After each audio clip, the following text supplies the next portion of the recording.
नमस्कार दोस्तों, कैसे हैं आप लोग। मैं बार बार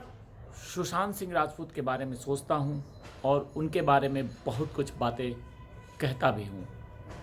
अभी आज मैं ये बहुत ही ध्यान दिया और जानने की कोशिश किया कि नारायण राणे जो हैं वो भाजपा के नेता महाराष्ट्र के और केंद्रीय मंत्री भी हैं। उन्होंने कुछ दिन पहले एक बयान जारी किया था और वो बयान उन्होंने 1 साल पहले भी जारी किया था, जिसमें कहा था कि सुशांत सिंह राजपूत की हत्या बाथरूम में की गई और उनकी हत्या में कौन कौन लोग शामिल हैं, वो गिरफ्तार क्यों नहीं हो रहे हैं। ऐसी बातें आप लोगों को पता है कि नारायण राणे ने कहा था और बार बार कह रहे हैं। परंतु ऐसी क्या परिस्थिति है कि नारायण राणे इन सब बातों को लेकर के सीबीआई के पास नहीं जाते हैं। क्या इसके पीछे कोई बड़ा राज है, क्या कोई बड़ा डर है, क्या कोई बड़ी धमकी है, जिसके कारण से कहते कहते वो फिर चुप हो जाते हैं। कुछ समय में कहते हैं, लगभग 1 साल में एक बार ये बातें कह देते हैं कि सुशांत सिंह राजपूत की हत्या के बारे में उन्हें पता है, उनके पास सबूत है, वो जाते हैं, वो चाहते हैं कि हत्यारे पकड़े जाएं और इसमें वो बार बार नाम लेते हैं किसी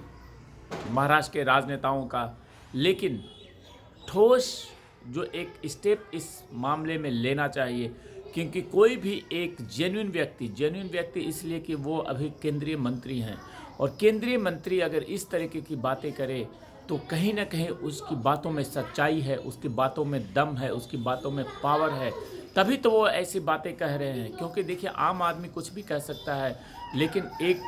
प्रतिष्ठित और एक पद पे बैठा हुआ व्यक्ति अगर इस तरीके की बातें कहता है कि सुशांत सिंह राजपूत की हत्या की गई है, और अब तो उन्होंने हाल ही फिलहाल में ये कहा था कि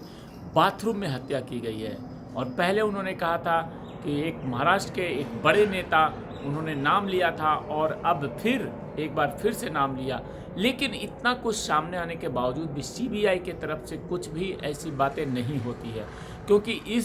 कोई भी व्यक्ति अगर इतनी बातें कहता है तो इतना में तो जा करके सीबीआई को पूछताछ करनी चाहिए, बातचीत करनी चाहिए। लेकिन इसके पीछे की क्या कहानी चल रही है वो सामने नहीं आ पा रहा है, क्योंकि ऐसा लगता है कि इस मामले में बहुत बड़ा गहरा राज छुपा हुआ है और उस राज को बार बार खोलने की कोशिश की जा रही है, लेकिन फिर वो छुप जा रहा है। और नारायण राणे के बयान बार बार हमें इसी एंगल की तरफ इंगित कर रहा है, हमें बता रहा है कि वो बहुत कुछ कहना चाहते हैं, परंतु कुछ पीछे ऐसे तत्व हैं, कुछ ऐसी बातें हैं, कुछ ऐसे कारण है जिसके कारण से वो बोलते बोलते फिर चुप हो जाते हैं। और एक बार अभी जैसे 1 सप्ताह पहले उन्होंने बयान दिया, फिर उसके बाद अचानक सारी चुप्पी छाई हुई है। तो ये क्या गेम चल रहा है पर्दे के पीछे, ये कुछ क्लियर पता नहीं चल रहा है। लेकिन हम तो इतना ही कहेंगे कि नारायण राणे को आकर के सीबीआई को सारे सबूत देना चाहिए और सबके नाम लेने चाहिए जिनका जिनका नाम वो जानते हैं, और इस मामले को ख़त्म करना चाहिए। और इस मामले को जो भी गुनहगार हैं उन्हें गिरफ्तार करके जेल में डालना चाहिए और उन्हें कड़ी से कड़ी सज़ा मिलनी चाहिए।